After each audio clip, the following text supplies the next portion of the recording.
welcome to the Lions podcast. This is the Lions Roar. My name is Gemma and I'm here to host today's amazing podcast with our very special guest, Gary Spicer, Executive Director of Imagine the Day, which is the charity that hosts the Lions programme. And we have the Lions leader, Shell Paris, with us as well. And we're going to be having some great chat today about teams.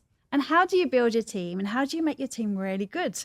So guys, come on, tell me, how do you build an amazing team? Well, then there was silence. I was going to say that Gary doesn't have to think about it because he's got an amazing team right here. Obviously. Yeah, they're very humble. I think, building a team is a necessity, first of all. And getting the right people on board is challenging because, everyone can get people, but getting good people. And, one of the things I always look at, the whole thing, when I'm looking for people, whether it's staff or team that are going to work and build, you've got to find out that people have character, they have competence, but also chemistry. And sometimes we just look at, can the person do the job? I look at how are they going to do it and how are they going to add to the team that we can have a dynamic, which is alive, which is relational, which is fun. And people can get on with each other, So really not just work together, but want to spend time with each other. And yes, it does take some time. But I think once you've built 2 or 3 people into that team, people then see that team. And, actually, I have to be honest, in the ITD team, I've got people regularly saying to me, could I join your team? Or, have you got a job for me? And, that's a real privilege, but it doesn't just happen. So it's choosing the right people, those sort of 3 characteristics. And I guess always having an antennae in every conversation.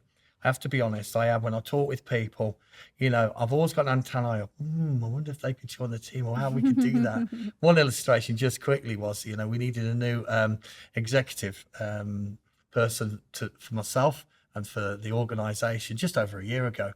And it was a personal executive that would keep me on the road and keep the organisation moving forward operationally. And the person who was that had moved pretty quickly, and I'd only got really a month to replace, which is tight, being honest, because they're such a core.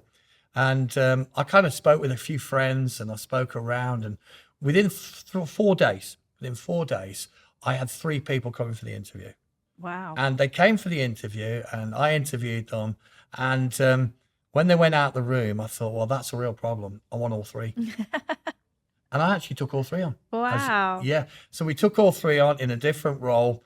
And I remember, one of our funders saying to me, did you get someone? I said, oh, I got someone. I got 3. You got 3. But, and certainly 2 of them, one helped us in the transition, but the other 2 are working with us now, doing a fantastic job, not just doing, but in the chemistry of the team. And they were from another culture, they actually from Ukraine. Yeah. And, so they had language. They also had, the culture of Britain and the workplace and even the Christian culture is a lot different. So we had to mold them in, but you know what? They're such an asset. Yeah. And they've added to us. And so, everything's possible. Amazing. Yeah. I know that on the Lions course, you actually teach this about how to put a great team together and that there's different roles in the team. So tell us a little bit about that, Shell. Yeah.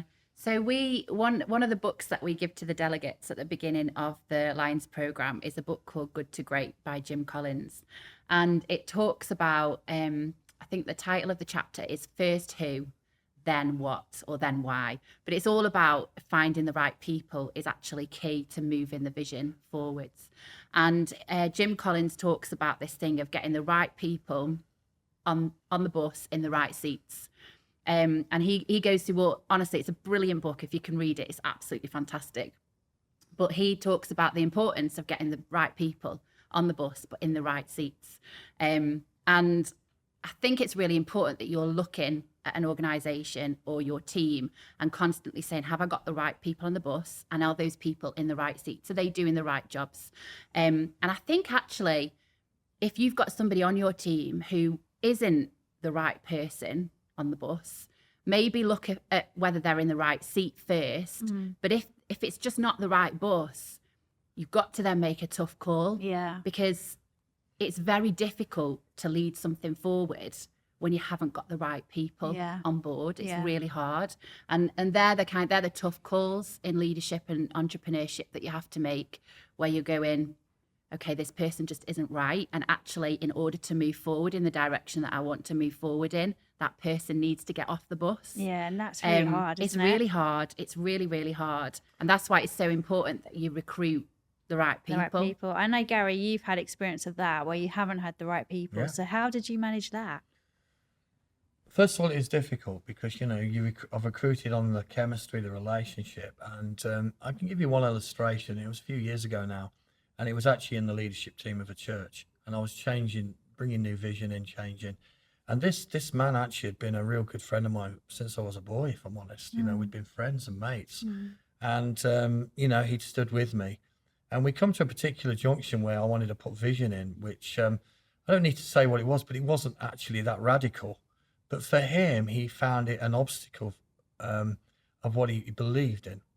And I mean, the bottom line was I wanted to put partnership in so we knew who the church was. Yeah. And I've come through church a long time and, you know, had membership and voting. And I don't hold to that value now, or I didn't then. And neither did he. But when I was putting partnership back in, which really was to identify who is our church, not just who is our crowd, he felt I was putting membership back in. Right. And so I understood his argument, but I wasn't doing that. And I would say I worked with him for a year. And then one day again, I'm praying, I'm going, God, this is really holding the vision back. This is really frustrating me. And God clearly said to me, he said, well, you're not leading the church anymore. He is. Wow. And I thought, what do you mean he is? He said, by default, you're not moving forward with what I told you to do. So he's leading the church. Right. And it hit me like a bolt. Yeah. Because I'd never looked at it that way. I'm trying to win the person. I'm trying to do all the things that you would try and do as a team leader. And so I had to go around and talk with him, you know, and say what God had shared with me, that I couldn't tolerate it any longer. And unfortunately, you know, he resigned. And I still feel to this day, you know, if I'm honest, he lost that day. Yeah. I lost too, but what God had put in my heart moved forward. But I did lose a friend, which you're never happy about. No, of course. We didn't have a row. I just lost a friend. And I think sometimes that's very costly and some people aren't willing to pay that price. That's fine, but you might not be leading the organisation anymore. Wow. That must have been really tough to get through that. But it is really important that your values and your mission is understood by everyone in your team, isn't it? I mean, how important is that, do you think, Shell? Yeah, I mean, it's so important. I think as Alive, we have gone through, we've gathered more team recently. And so I've had to be really good at instilling the Alive DNA into that team and kind of looking at this is how we work, this is how we operate, these are the foundations that we're built on. And I think it's really important to get the balance right between not giving people too much too soon, but also not giving them enough at the same time that's going to feel like it's holding them back. Yeah. You know, you want to make sure that you and your team are on the same page, that you're moving forwards together. And I think when you identify something where your team isn't moving forwards together, you have to address that. Yeah. You have to stop and go, okay, what do I need to do to bring everybody back into balance? Same if there's an issue on the team, if there's something that comes in that could potentially cause division or disunity or, you know, some sort of challenge to you moving forward together, it's really important that you nip that in the bud at the word go rather than letting it fester and become something bigger than it should be. I guess that's where communication comes in really well. Yeah, absolutely. You've got to be able to communicate with your team Yeah. and be honest. You know, you've got to create that honesty within your team where you can say what you need to say and, you know, it's not necessarily taken overly personally. Yeah. You know, I think sometimes we can take challenge or criticism too personally. We take it on board. We think it's about us when actually it's not. It's about moving the vision and the organisation I think forward. that's really important, you know, like to influence people as a leader. I'm not on about just boss them, I'm on about influence people. Yeah. It's a big difference. You've got to win people's hearts to influence their minds. And too many leaders take their position and title and just say, I'm here to tell you what to do. Yeah. I don't feel for 1 second I could ever tell you girls. No, I don't feel for That's one right. second that my role is to tell people what to do. It's to point a direction. It's to help achieve that. And I think, my role, which I think a lot of leaders, it is a challenge to, is how we manage our delegation. Yeah. So some leaders, they are micromanagers, and some leaders, are macro, if you can put it like that. So, Yeah. I'm a more macro leader, but I'm interested in the detail. So I've got to be interested, but I need to trust people to lead in that. Yeah. And I think sometimes, I've seen leaders kind of like delegate and then just leave people to do it and then come back, 3 months later and they go, they didn't do what I said. They're terrible. They're useless people. And I'm like going, well, did you manage your delegation? What do you mean? Well, as you girls know, I make phone calls. I'll send messages. How's it going? Yeah. How did that go? Now, what I'm doing is I'm managing my delegation. I'm not telling anyone to do anything, but I'm showing a constant interest in what people are doing. Yeah. And they also know through that I'm interested Yeah. and I haven't forgot what they're doing. Yeah. And I think managing your delegation as a leader is a vital thing for building a strong team. You build trust, but also you're still leading. But it also allows for employees to give you feedback. And So- space. And space. So if there are bumps in the road, you can understand what their journey is and Yeah. you can, walk alongside that if you need to and help Yeah. out. And Yeah. again, I go back. People have got to know that you believe in them. They've got to know that. They've got to know that you trust them. Yeah. But that doesn't mean that I abdicate my leadership and can't come and speak to anyone that works with me or volunteers with me. I have the right to speak to anyone anytime I want because I'm the leader. But the way I do it either will win that person and woo them or it'll push them away. Yeah. And so it's really important that everyone that works in my team knows I trust them. I love them, even though I banter a lot. They ultimately know that I'm going to be there in the ditch and in the valley as much as I'm going to be there on the Yeah. mountain. Yeah. That's And great. also, I don't mind them taking the glory. Yeah. Our first Alive Kids Camp, I was really purposeful in my presence, I guess, at the camp. So it was 4 days and it was the first one we'd ever done, but I've got a great team who are running that and putting it together. And I purposefully, on one of the middle days, stepped back and wasn't there. And that was a purposeful decision, not because I wanted to throw them in at the deep end, but because I wanted them to be able to run it without me there. Yeah. And I wanted to be able to come back and them know that they can do it and to see that they've done a good job at it. And it was amazing, and they felt so empowered. I went back on the last day of the camp after having a day away and letting them kind of get on with it. And they felt so empowered. They felt like, oh my goodness, we've just, they achieved something incredible. Yeah. And then I made sure that they were encouraged and appreciated and knew what a great job Yeah. they've And done. that's important, isn't it? To celebrate the wins. Absolutely. You've got to celebrate the Yeah. wins and you've got to tell people when they've done a good job. Yeah. And as it was the first camp, I went up for 1 day. Yeah. And but I got absolutely smashed with water by the kids, and they showed that I was introduced as this leader, and then got smashed. And I even had some of my own grandchildren there, and they weren't even shouting "Grandad"; they were going "Gary, Gary." They wanted more. Of course. Amazing. But even that, I'm laughing about it. But it's showing that you're there Yeah. without trying to control Yeah. or not trust people. Yeah. Because I'm really interested in what everyone's doing. And I said to, Shell, I want to be there for a day. We're pioneering this. Yeah. I want to get a picture of it and enjoy it. They certainly gave me a picture of it. Amazing. And I guess some of the entrepreneurs that you have on the Lions program, they're coming into the program just with ideas, and some Yeah. of them don't have anything set up yet. They don't have teams. So how do you encourage them to build their teams? So on our first weekend of the Lions program, we do something called Insights Discovery. And we get every one of our delegates to fill in this very, very, very, very detailed online questionnaire thing that basically works out whether they're red, yellow, green, blue. So your reds are directors, that kind of role. Your yellows are your sunshine, inspiring people. Your greens are, what are the greens? Greens are creatives. Creatives. Yeah. And your blues are your detail people.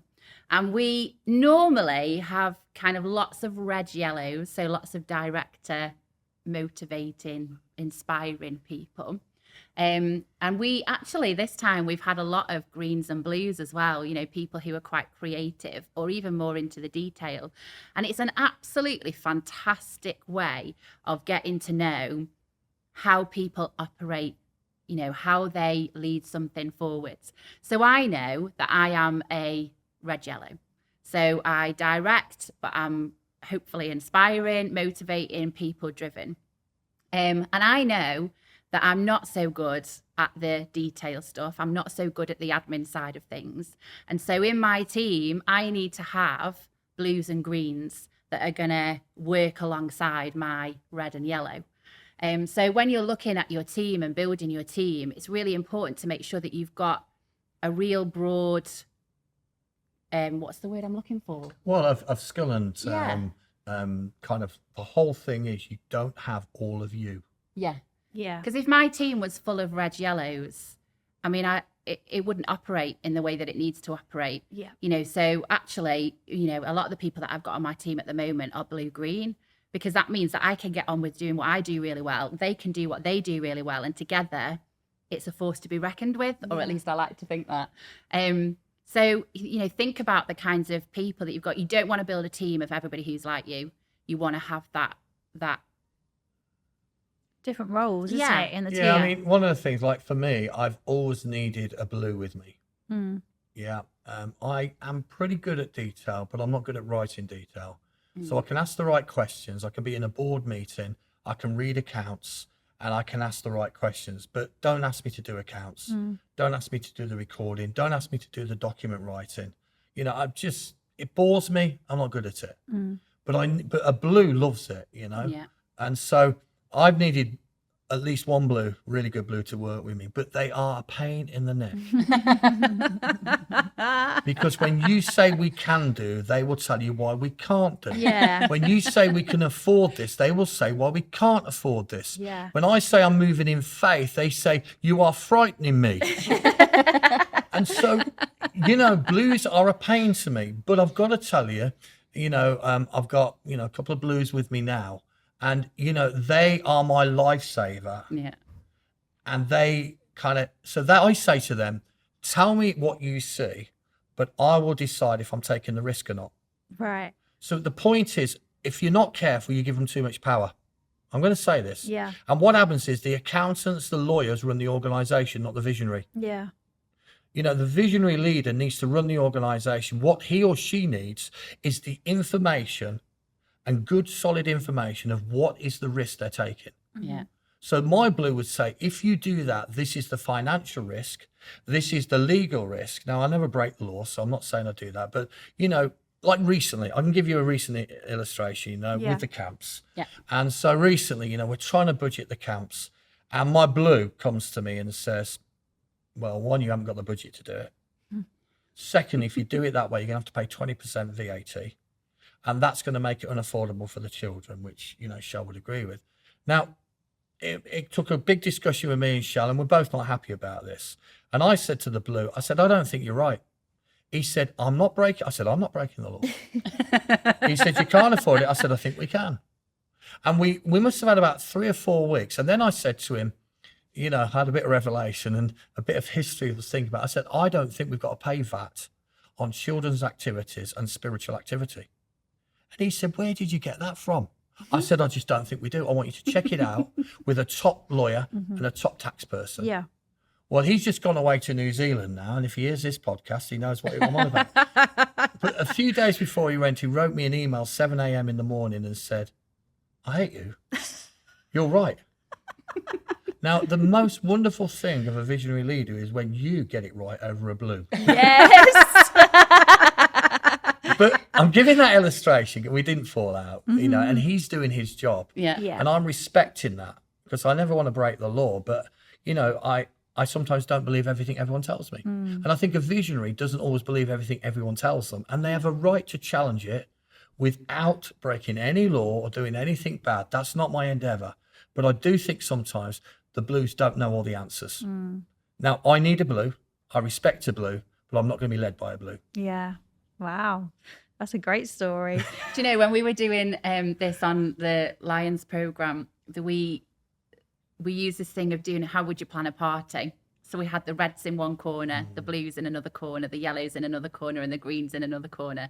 And they all had to plan a party and then present how they would plan that party. All right. Oh my goodness, it was fascinating. Was it? Yeah, because you had your blues in one corner making their bullet point lists, Right. where Excel everything's, sheets. you know, Right, a yeah. great detail. We'll do this and we'll do this and we'll do this. It all listed, you know, Yeah. really well presented.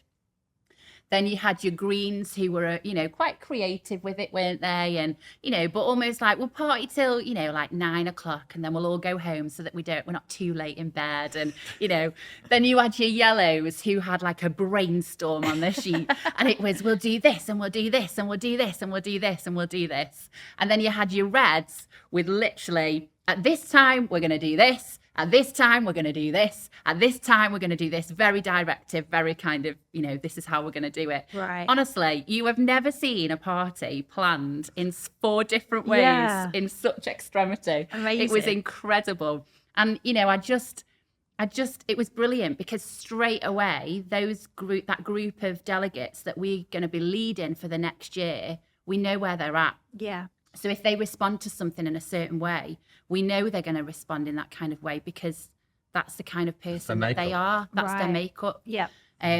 It's brilliant. It's really good. I would really encourage you, if you lead in a team, to look at the whole insights discovery profiling thing. I think in the middle of all this, a visionary leader, has to be secure. Yeah.